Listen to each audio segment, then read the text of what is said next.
क्यों?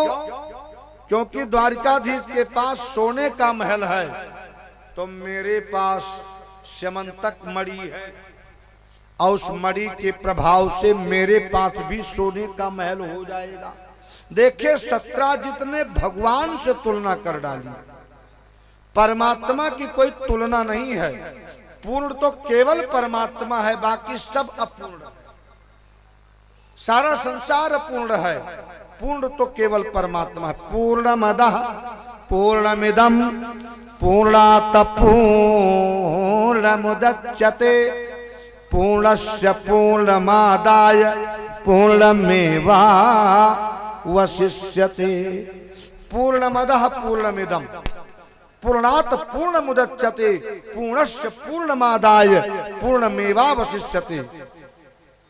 अतः पूर्ण से पूर्ण निकालिए, पूर्ण बचता है, उसी को कहते भगवान। अब आप कहेंगे कैसे? जैसे एक दीपक जलाइए, उस दीपक से आप करोड़ों दीपक जला डालिए, लेकिन जिस दीपक से आप दीप को जलाएंगे, उस दीपक की सत्ता में कोई कमी नहीं आएगी। जैसे एक दीपक आपने जलाया और उस दीप से आप दूसरी दीपक जला दिया, तीसरी जला दिया, चौथी जला दिया, पांचवी, ऐसे ऐसे करके हजारों जलाते रहिए, लेकिन जिस दीपक से हजारों दीप आपने प्रज्वलित किया है, या उसमें किसी से एक से नहीं, किसी दीप से आप करोड़ों दीप जलाते रहिए, लेकिन किसी दीपक की सत्ता कम होने वाली नहीं है। वही परमात्मा है। ठीक वही उदाहरण है। परमात्मा से परमात्मा को निकालिए, परमात्मा ही बचता है। पूर्णमदः पूर्णमिदं पूर्णात् पूर्णमुदच्यते पूर्णस्य पूर्णमादाय पूर्णमेवावशिष्यते। पूर्ण से पूर्ण निकालिए, पूर्ण बचता है। उसी को कहते हैं भगवान। वो घट घट में है, कण कण में है, सर्वत्र है, सर्वदा है, सर्वथा है। कोई ऐसा स्थान नहीं कि जहां पर वो है नहीं। अभाव किसका है? कहा संसार का, और परमात्मा का अभाव कहा कभी नहीं है। लेकिन आज सत्राजित ने परमात्मा की तुलना कर डाली कि कन्हैया के पास सोने का महल है तो मेरे पास भी हो जाएगा। क्यों?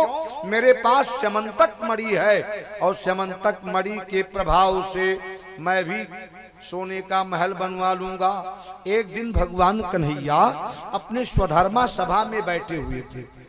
बड़े बड़े मंत्री, बड़े बड़े दिक्पाल, लोकपाल, देव, दानव तो नहीं कहा जा सकता है, यक्ष, गंधर्व सब विद्यमान थे।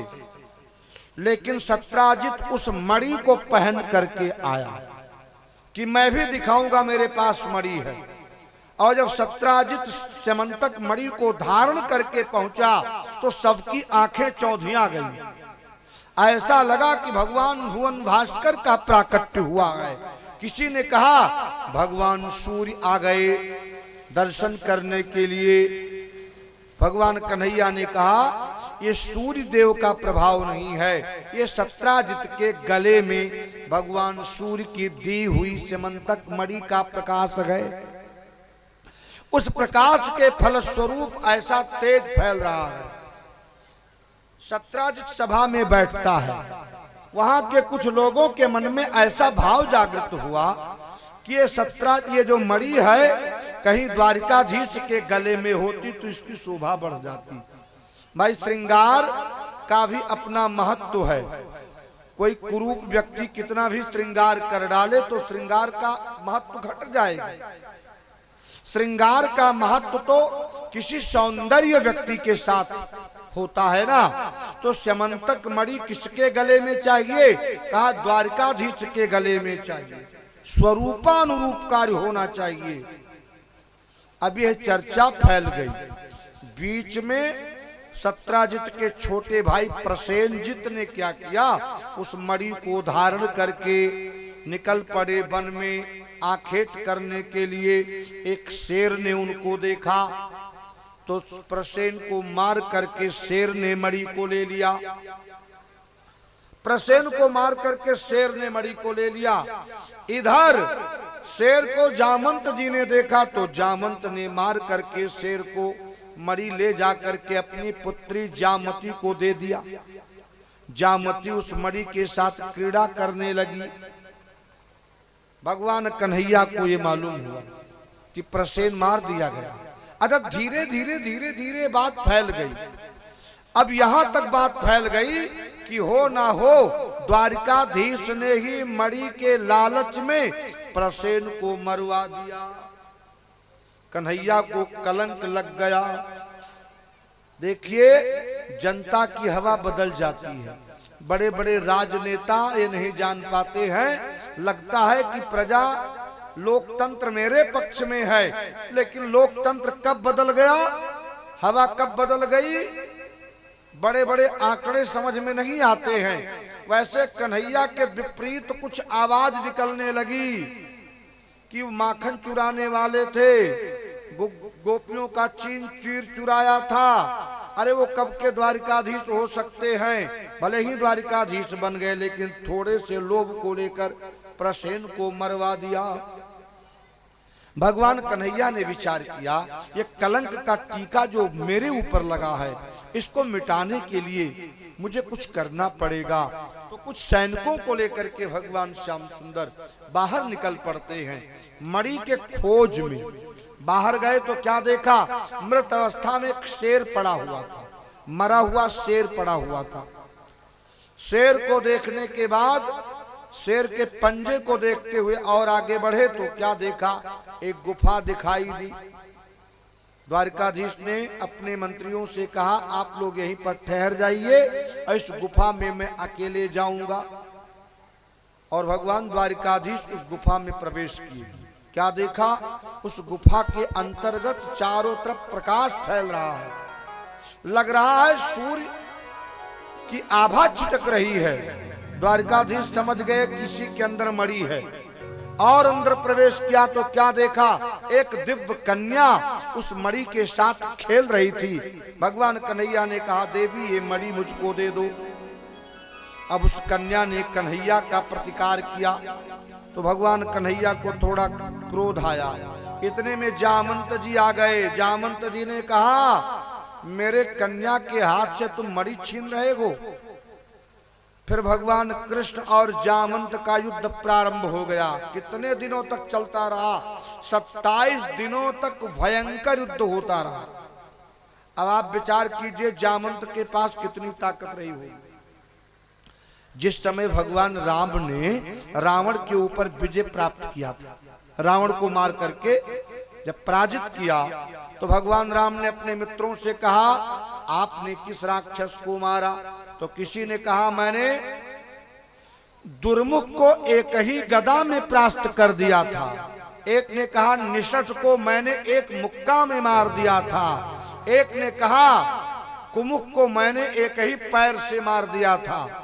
यानी ये जितने बंदर थे अपने अपने पौरुष का बखान करने लगे कि हमने उस राक्षस को इस प्रकार मारा।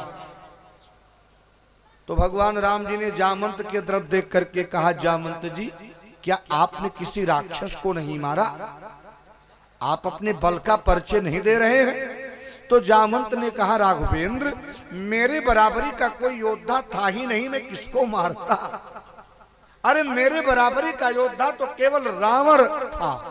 और यदि मैं रावण को मार दिया होता तो जो विजय श्री आपको मिली है वो विजय श्री मुझको मिल जाती। या तो मेरे बराबरी का योद्धा रावण था और या तो प्रभु आप हैं।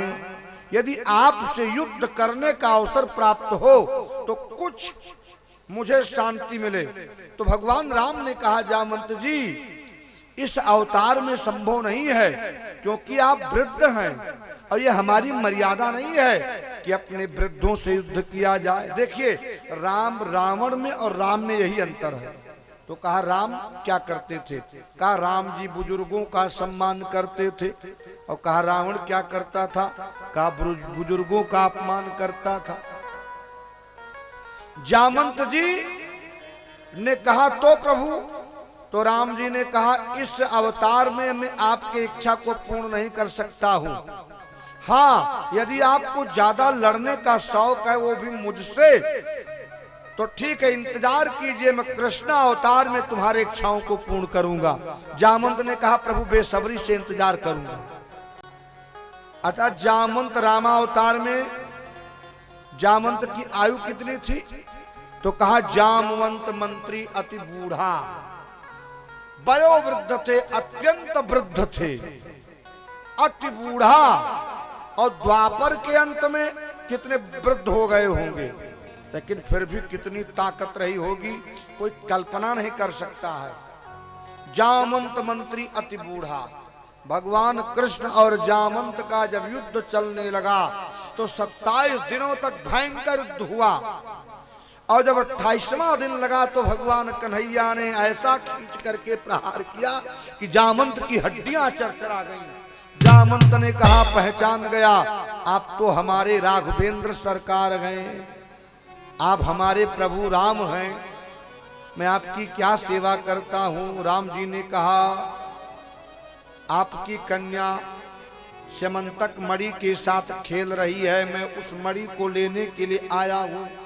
जामवंत ने कहा भगवान मणि तो मैं नहीं दे सकता। क्यों? क्योंकि मेरी पुत्री मणि के साथ क्रीड़ा कर रही है।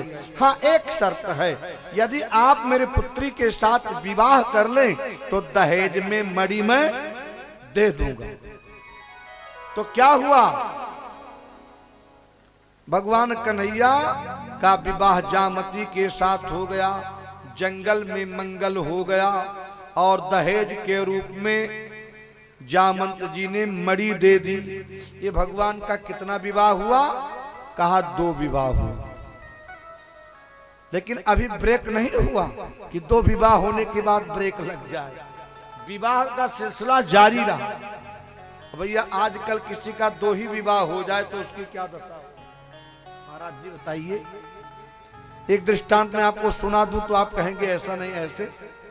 एक कोई लाला जी थे, तो लाला जी का विवाह, तो लाला जी की उम्र थोड़ा कम थी, और ललाइन, या कोई लाला जी तो नहीं बैठे हैं, नहीं, दृष्टांत तो किसी पर भी दिया जा सकता है, चाहे लाला जी हो, चाहे हमारे बाबू साहब हो, चाहे पंडित जी हो, दृष्टांत किसी पर दिया जा सकता है। तो कहा लाला जी का जब विवाह हुआ तो ललाइन की उम्र थोड़ा ज्यादा थी और लाला की उम्र कम थी। अब लाला जी जब नवयुवक हुए तो ललाइन बेचारी थोड़ा बुढ़िया हो, ललाइन का बाल थोड़ा पक गया, और लाला जी का बाल बिल्कुल काला।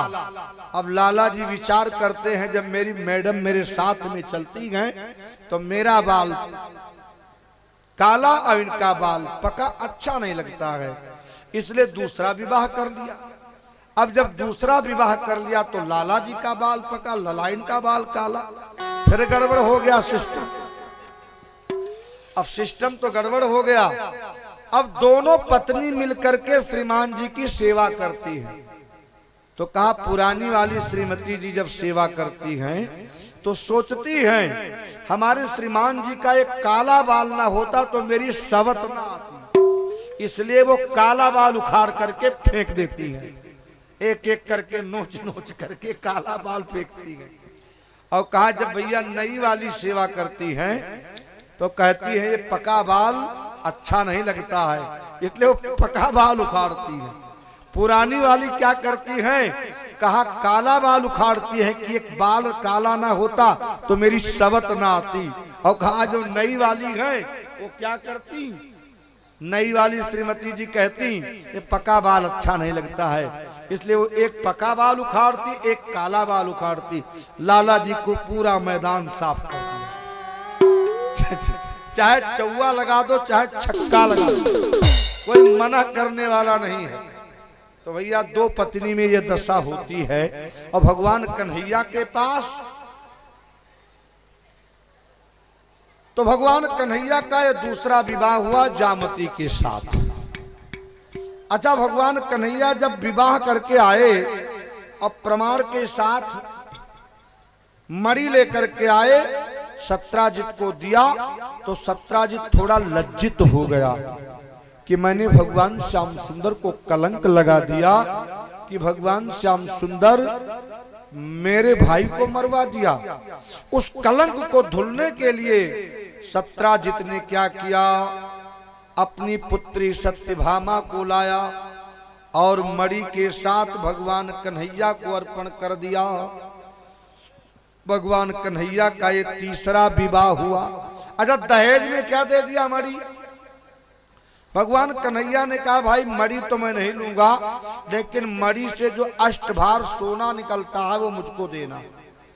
इसका भाव क्या हुआ? का इसका भाव ये होता है, जीव कर्म करता रहे लेकिन कर्म का फल परमात्मा को अर्पण करता रहे तो कर्म का बंधन नहीं होगा। भगवान का ये हुआ तीसरा विवाह। एक बार भगवान कन्हैया इंद्रप्रस्थ गए थे। इंद्रप्रस्थ का मतलब दिल्ली। इंद्रप्रस्थ गए थे और अर्जुन के साथ जमुना के किनारे घूम रहे थे। सुबह का समय था तो क्या देखा, एक कन्या बैठी है, तप कर रही है। भगवान कन्हैया ने उस कन्या से कहा भाई ये तप क्यों कर रही है? अर्जुन से कहा जाकर के पता लगाओ ये देवी तप क्यों कर रही हैं। तो अर्जुन ने कहा देवी तुम कौन हो, क्यों तप कर रही हो? तो उस कन्या ने कहा अहम देवस्य सवितुर दुहिता पतिमीक्षति विष्णुम वरण्यम वरदम तपः परमम आस्थितः। उस देवी ने कहा श्रीमान जी मेरा नाम है कालिंदी और मैं भगवान सूर्य की पुत्री हूं और मैं पति के लिए पति के रूप में कन्हैया को चाहती हूं। तो अर्जुन ने आकर के भगवान कन्हैया से कहा मित्र आपकी बृहस्पति बड़ी तेज है। कहा आपकी बृहस्पति बड़ी तेज है, एक देवी जी और आपका इंतजार कर रही हैं। अच्छा देखिए, ज्योतिष के आधार पर देखा जाए तो 12 राशियां होती हैं और 12 राशियों में 12 भाव होता है। एक भाव होता है पत्नी का भाव जो सप्तम भाव होता है और पत्नी सप्तम भाव का मालिक होता है बृहस्पति। और बृहस्पति यदि किसी का उच्च बैठा है तो उसकी 20 शादियां हो सकती हैं। और यदि कभी कभी ऐसा होता है ना कि कन्याओं की शादी हम ढूंढते हैं, लड़कों की शादी जल्दी नहीं होती है, सब कुछ होते हुए कुछ ना कुछ बिगड़ जाता है। क्यों? क्योंकि जो पत्नी का सप्तम भाव है उस पर शनि की दृष्टि या तो पड़ेगी, या तो नीच का बृहस्पति बैठा होगा, या राहु की दृष्टि पड़ेगी। तो कुछ लोग कहते भैया शादी बैठते बैठते बिगड़ जाता है। और यदि बृहस्पति उच्च का बैठा है सप्तम भाव में तो शादी रुकने वाला नहीं है। तो अर्जुन ने कहा कन्हैया तुम्हारी बृहस्पति उच्च है, अरे 3 तो घर में बैठी हैं और एक देवी जी आपका इंतजार कर रही हैं। कन्हैया ने कहा तो कराओ परिचय। तो अर्जुन ने जाकर के कहा देवी आप जिसके लिए तप कर रही हो आपको स्वीकार कर रहे हैं। फिर क्या हुआ, जंगल में मंगल हो गया। कालिंदी मैया ने कमलाक्ष की दिव्य माला उठा करके कन्हैया के गले में डाल दिया। ये भगवान का चौथा विवाह हुआ। पहला विवाह किसके साथ हुआ गुरुजी? रुक्मिणी के साथ। पहला विवाह रुक्मिणी के साथ हुआ, दूसरा जामती के साथ हुआ, तीसरा सत्यभामा के साथ और चौथा कालिंदी के साथ हुआ। यहीं पर ब्रेक नहीं हुआ, अभी तो सिलसिला जारी है ना। एक राजा थे जिनका नाम था बिंद और अनबिंद, जो राजनैतिक लाभ लेने के लिए अपने बहन मित्रविंदा का विवाह दुर्योधन के साथ करना चाहते थे। लेकिन भगवान कन्हैया उस स्वयंवर में पहुंचे, सारे राजाओं को परास्त कर दिया और मित्रविंदा को अपना लिया। और मित्रविंदा भगवान के सौंदर्य को देख करके मुग्ध हो गई और भगवान कन्हैया के गले में वरमाला डाल दिया। ये भगवान का हुआ पांचवा विवाह। पहला विवाह रुक्मिणी के साथ, दूसरा जामती के साथ, तीसरा सत्यभामा के साथ, चौथा कालिंदी के साथ, पांचवा मित्रविंदा के साथ। अयोध्या के एक राजा थे जिनका नाम था नग्नजित। अजब महाराज नग्नजित का बहुत बड़ा प्रभाव था। नग्नजित के पास एक कन्या थी जिसका नाम था नग्नजिती, उसका दूसरा नाम था सत्या। वैसे भगवान कन्हैया को पति के रूप में चाहती थी, लेकिन महाराज के पास 7 बैल थे। एक संकल्प था, पहले स्वयंवर हुआ करता था, तो जब स्वयंवर हुआ करता था तो एक कन्याएं क्या करती थी, अपने अनुकूल वर का चयन किया करती थी। तो महाराज नग्नजित के पास 7 बैल थे। उनका संकल्प था कि जो 7 बैलों को एक साथ में नाथ देगा, ऐसे वीर पुरुष के साथ में अपने पुत्री का विवाह करूंगा। बड़े बड़े राजा आए, प्रभावशाली, लेकिन वो बैल जो थे सारे राजाओं को मार डाला। वो धर्म थे। अगर धर्म का पालन करने वाला जो था उसी को स्वीकार कर सकते थे। भगवान कन्हैया को मालूम हुआ तो भगवान कन्हैया जाते हैं, और भगवान कन्हैया ने क्या किया, 7 रूप एक साथ में बनाया और 7 बैलों को एक में नाथ दिया। तो सत्या मैया ने भगवान कन्हैया के गले में वरमाला डाल दी। ये भगवान का कितना विवाह हुआ, 6वां विवाह। पहला विवाह रुक्मिणी के साथ, दूसरा जामती के साथ, तीसरा सत्यभामा के साथ, चौथा कालिंदी के साथ, 5वां नग्नजिती के साथ सत्या, 6वां मित्रविंदा के साथ। अच्छा, एक भगवती सुत कीर्ति नाम की माता जी थी जो भगवान कन्हैया से बहुत प्रेम करती थी, पुत्र के रूप में नहीं, बहुत प्रेम करती थी। उनके पास एक लड़की थी जिसका नाम था भद्रा। यानी प्रेम को और नजदीक करने के लिए, प्रेम को और प्रगाढ़ बनाने के लिए अपनी पुत्री भद्रा का विवाह कन्हैया के साथ कर दिया। ये भगवान कन्हैया का 7वां विवाह हुआ। 8वां विवाह एक मद्र देश के राजा थे, उनकी पुत्री का नाम था लक्ष्मणा।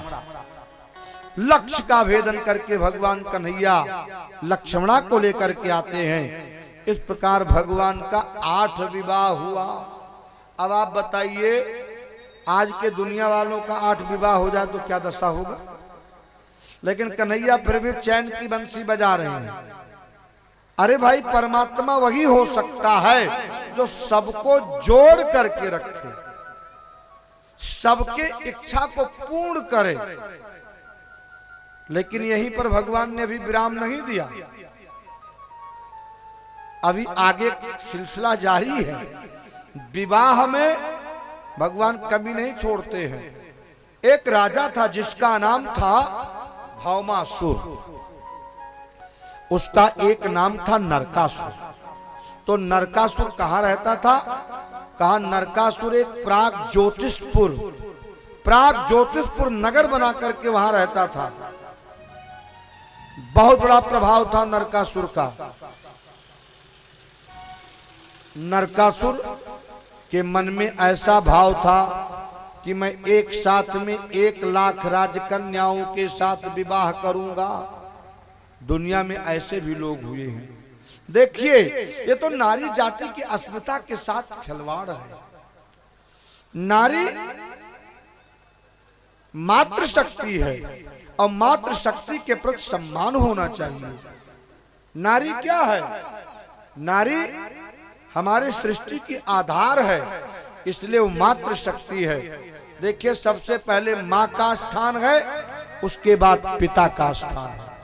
आप कहेंगे कैसे, तो कहा आत्मा का अंतिम अक्षर क्या है, माँ।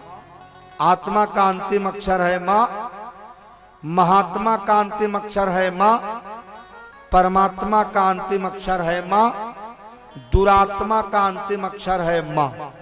यदि आप महात्मा को प्रसन्न करना चाहते हैं तो माँ की सेवा कीजिए। यदि आप परमात्मा को प्रसन्न करना चाहते हैं तो माँ की सेवा कीजिए। आप आत्मा का कल्याण चाहते हैं तो माँ की सेवा कीजिए। महात्मा का अंतिम अक्षर माँ, परमात्मा का अंतिम अक्षर माँ, दुरात्मा का अंतिम अक्षर माँ। माँ का स्थान सर्वश्रेष्ठ है। पहले माता तब पिता, गौरी तब शंकर, राधे तब श्याम, सीता तब राम, बेटी तब बेटा। मां का स्थान सर्वश्रेष्ठ है। किसी ने कहा अबला, अबला ये तो नारी अबला है। अबला मतलब कोई कीमत नहीं, कोई ताकत नहीं। हमने कहा अबला नहीं, अबला का अर्थ क्या है? कहा व्याकरण दृष्टि से देखा जाए तो जो आकार है, आकार आ ई इस आकार कहते हैं। जो आकार है वो ब्रह्म है। विष्णु पुराण में एक श्लोक आया है, अकारार्थो विष्णु। जो आकार है, अक्षर आ जो आकार है वो ब्रह्म है। और गीता में भी भगवान कृष्ण अर्जुन से कहते हैं अक्षराणाम अकारोस्मि, हे अर्जुन अक्षरों में मैं आकार हूं। अर्थात जो आकार है, आ है, वो ब्रह्म है। तो अबला नहीं, ब्रह्म बला। नारी ब्रह्म बला है, मात्र शक्ति है। नारी से श्रेष्ठ कुछ नहीं है। अच्छा देखिए, जो पुरुष है ये त्याग प्रकृति है। पुरुष त्याग प्रकृति है, लेकिन नारी तपह प्रकृति है। पुरुष तो केवल त्याग करता है, लेकिन 9 महीने तक पोषण तो माँ करती है। इसलिए माँ त्याग प्रकृति है, पिता माँ तपह प्रकृति है और पिता त्याग प्रकृति है। एक सज्जन ने हमसे प्रश्न कर दिया कि महाराज जी पुरुषों का बाल झड़ जाता है, लेकिन माताओं का बाल क्यों नहीं झड़ता है? पुरुषों का बाल झड़ गया धीरे धीरे, यहां से यहां तक पूरा साफ महाराज जी, लेकिन नारियों का बाल क्यों नहीं झड़ता है? ये भी एक चिंतन है ना, प्रश्न हो सकता है। कहा पुरुष वर्ग का बाल झड़ जाता है, लेकिन माताओं का बाल क्यों नहीं झड़ता है? तो कहा जो हमारी माताएं हैं ना, ये चंद्र प्रधान है, चंद्र प्रधान है, और पुरुष सूर्य प्रधान है। इसलिए जो पुरुष होता है वो सूर्य प्रधान है, और सूर्य में उष्मा होती है, टेम्परेचर होता है। लेकिन माताएं हमारी चंद्र प्रधान हैं। चंद्रमा शीतल होती है, तो जहां शीतलता है वहां पर बाल कैसे झड़ेगा? मस्तिष्क में जब ज्यादा गर्मी होती है तभी बाल झड़ता है। तो ये चंद्र प्रकृति है और पुरुष सूर्य प्रकृति है। इसलिए पुरुष वर्ग का बाल झड़ता है, लेकिन माताओं का बाल नहीं झड़ता। माताएं श्रेष्ठ हैं, माताओं का स्थान श्रेष्ठ है। पहले माता तब पिता, राधे तब श्याम, गौरी तब शंकर, और बद्री तब नारायण। पुरुष वर्ग क्या करता है? एक जगह उसका जन्म हुआ, वहीं पर विवाह हुआ, वहीं पर परिवार का पालन किया, वहीं पर समाप्त हो गया।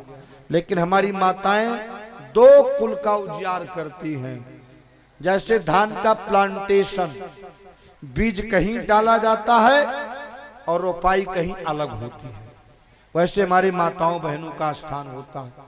हमारी दृष्टि में माताओं के प्रति भाई आदर है, आदर होना चाहिए। माताओं की अस्मिता को बचाने के लिए भारत का एक मांस खाने वाला पक्षी जटायु अपने प्राणों की बलि चढ़ा दिया।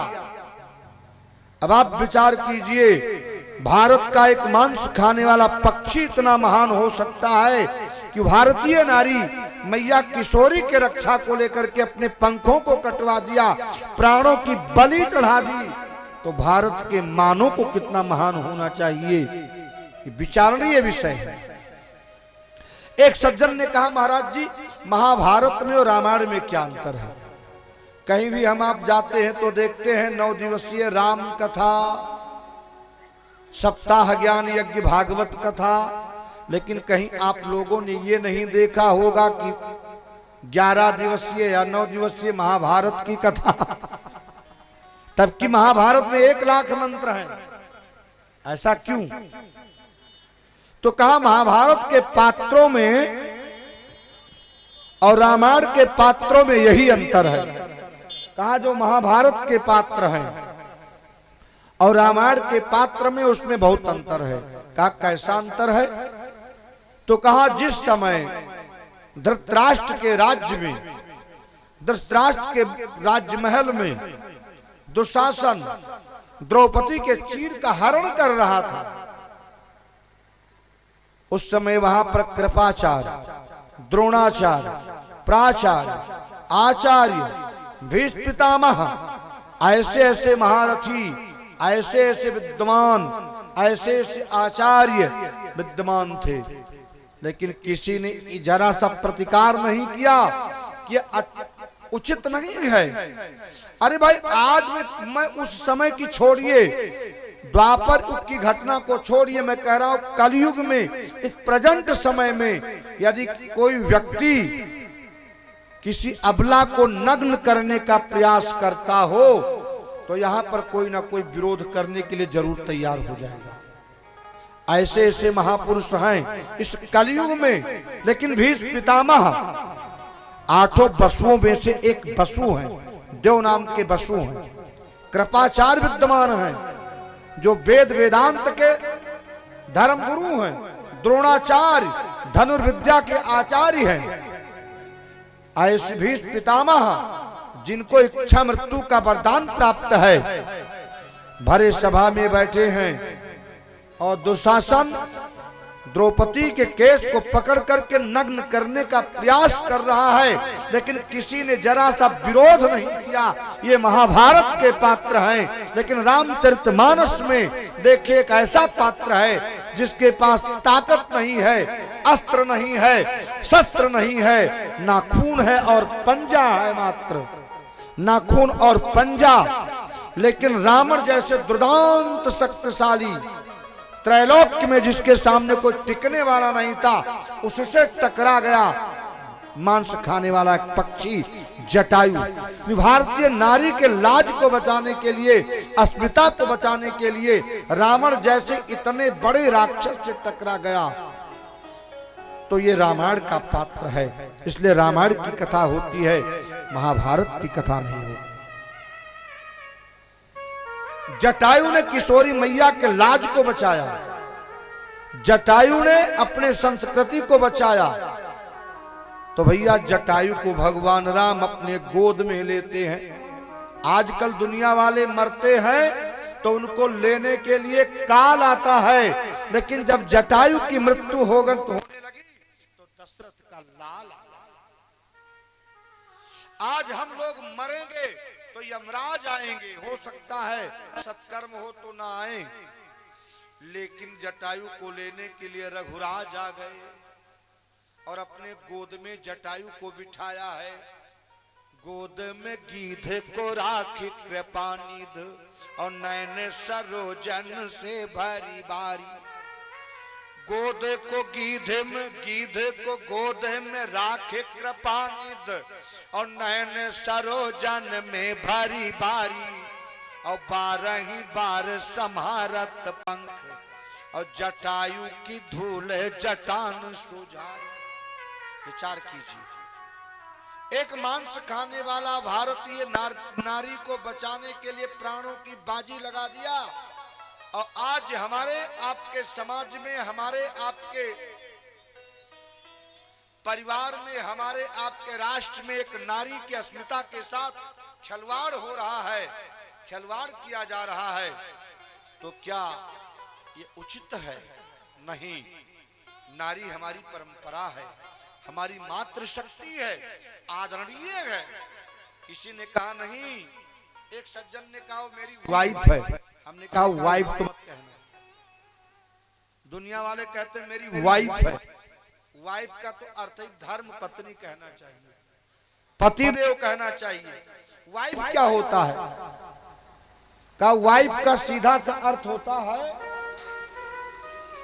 आज भैया ट्रैक्टर वाले भी लाइन पर चल रहे हैं।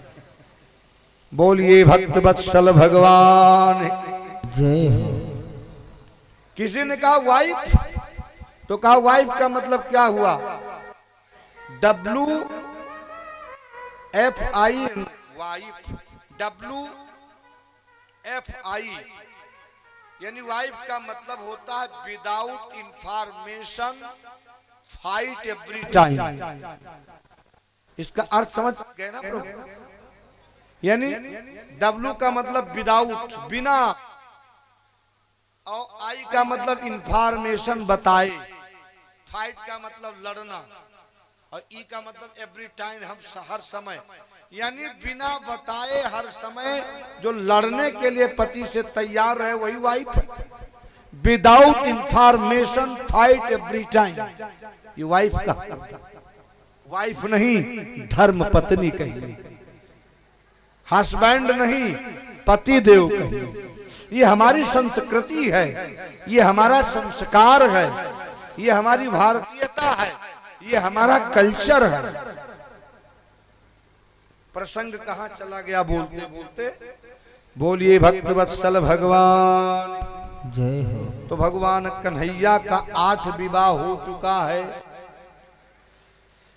अब भगवान कन्हैया 16,108 विवाह कैसे करेंगे? 16,100 विवाह।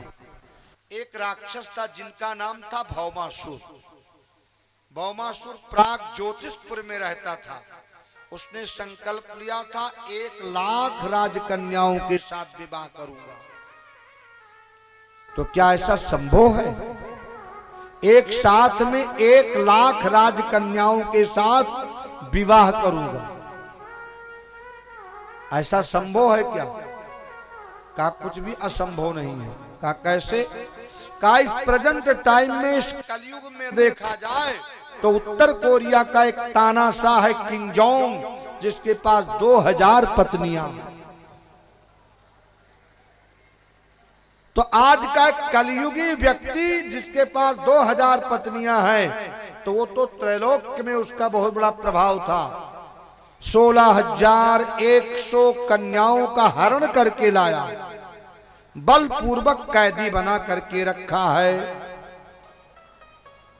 और इधर नारद जी को मालूम हुआ, तो नारद जी ने आकर के भगवान कन्हैया से बताया कि नारी जाति का अपमान हो रहा है। तो भगवान कन्हैया ने क्या किया? भगवान कन्हैया ने अपनी पत्नी सत्यभामा को गरुड़ पर बिठा करके प्राग ज्योतिषपुर जाते हैं। सभारियो गरुणारूढ़ा प्राग ज्योतिषपुरम ययौ। सभारियो यानी अपने पत्नी के साथ गरुड़ पर बैठ करके भगवान कन्हैया प्राग ज्योतिषपुर जाते हैं। और प्राग ज्योतिषपुर पहुंच करके उसके सेनापति को मार डाला। सेनापति का नाम था मुरदैत, बहुत ताकतवर था। भगवान ने जब सेनापति मुरदैत को मारा तो भगवान कन्हैया का नाम तभी से मुरारी पड़ गया। बोलिए मुरारी भगवान की जय।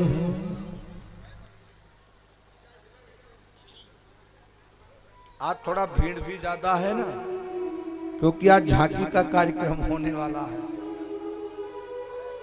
आप लोग एकदम, ए लड़के काहे चिल्ला रहे हो तुम लोग? उतर के मारेंगे थप्पड़, तुम्हारा दांत टूट जाएगा। बहुत नौटंकी बना रहे हो, शांति से नहीं बैठ रहे हो, नौटंकी नाच है क्या? बोलिए भक्त वत्सल भगवान की जय हो।